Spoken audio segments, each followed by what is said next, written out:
Hi guys, welcome to I dream. నేను మీ చాణక్య. సంధ్య theatre ప్రమాదంలో అల్లు అర్జున్ ప్రత్యక్ష పాత్ర లేకపోయినా ఆయనను లక్ష్యంగా చేసుకున్న శక్తులు కొన్ని వేధించే ప్రయత్నం చేశాయి.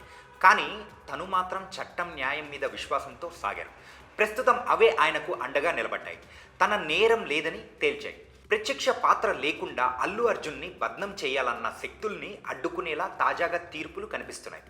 తొలుత తెలంగాణ హైకోర్టు బెయిల్ మంజూరు చేయగా ప్రస్తుతం నాంపల్లి కోర్టులో అల్లు అర్జున్కి పూర్తి స్థాయి బెయిల్ దక్కడం ఉపశమనంగా మారింది. వాస్తవానికి డిసెంబర్ 4 నాటి ఘటనలో ఆయన తప్పు లేదని తొలుత నుంచి చెబుతూనే వచ్చారు.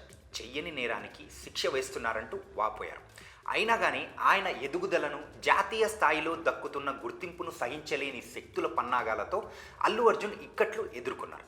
తప్పు లేకపోయినా కోర్టులు, జైళ్లకు వెళ్లాల్సి వచ్చింది. ఎంతగా వేధించినా ఆయన మాత్రం నిర్భరంగా నిల్చున్నారు. తన వాదన వినిపిస్తూ నిబద్ధతో చాటారు.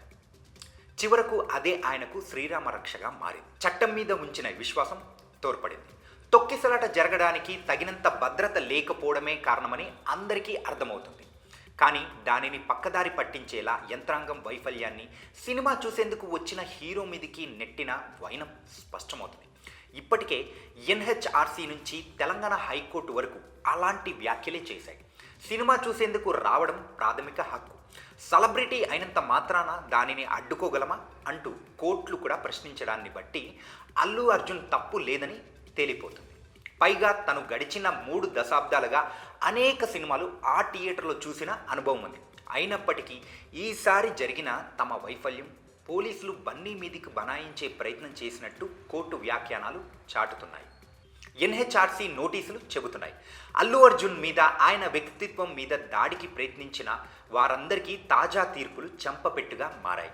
కేవలం అల్లు అర్జున్ని టార్గెట్ చేసుకుని సాగించిన రాద్ధాంతాలుగా తేల్చాయి. స్టార్ హీరోగా ఎదిగిన తీరు సహించలేని ఐకాన్ స్టార్ ఎదుగుదల అడ్డుకునే కుట్రగా నిర్ధారించాయి. నేరుగా అల్లు అర్జున్తో పోటీ పడలేక కొందరు సాగించిన పన్నాగాలుగా పసిగట్టాయి. ఇలాంటి కుయుక్తులతో అల్లు అర్జున్ ఎదుగుదలను అడ్డుకోలేరని తేల్చాయి. విశేషమైన వ్యక్తిత్వం, ఉన్నతమైన నటనా సామర్థ్యం అల్లు అర్జున్కి ఆభరణాలుగా తేలిపోయాయి. పద్మవ్యూహంలో అభిమన్యుడు మాదిరిగా ప్రత్యర్థుల కుట్రలకు ఛేదించి అల్లు అర్జున్కి ఆటంకాలు అధిగమించడం విశేషంగా మారింది. ఇలాంటి అనుభవాలు ఆయనకు ప్రజా జీవితంలో పాఠాలుగా ఉపయోగపడతాయనే అభిప్రాయం బలపడుతుంది. అభిమానులు హీరోగా ఆపద వచ్చినప్పుడు ఆదుకోవడానికి ముందుండే మంచి మనిషిగా ఈ ఉదాంతం మరోసారి నిరూపించింది. కొందరు ఎత్తులు వేసి అల్లు అర్జున్ను అడ్డుకోవాలని చూసినా అవన్నీ తాత్కాలికమే అని నిరూపితమైంది. ఒకవైపు సినిమా బ్లాక్ బస్టర్ సాధించిన విషయాన్ని జనం దృష్టికి రాకుండా చేసిన ప్రయత్నంగా భావించాల్సిగా ఉంటుంది. దేశమంతా బన్నీ ఘనతను గుర్తిస్తున్న వేళ జనం దృష్టిని మరల్చేలా ప్రయత్నంగా నిరూపితమైంది. కాబట్టి ఇకపై ఆటంకాలు, అడ్డంకులను సృష్టించి అల్లు అర్జున్ హవాని అడ్డుకోవాలని ఎవ్వరు ప్రయత్నించినా అది చెల్లుబాటు కాదని కోర్టు నిర్ణయాలు చాటుకున్నాయి.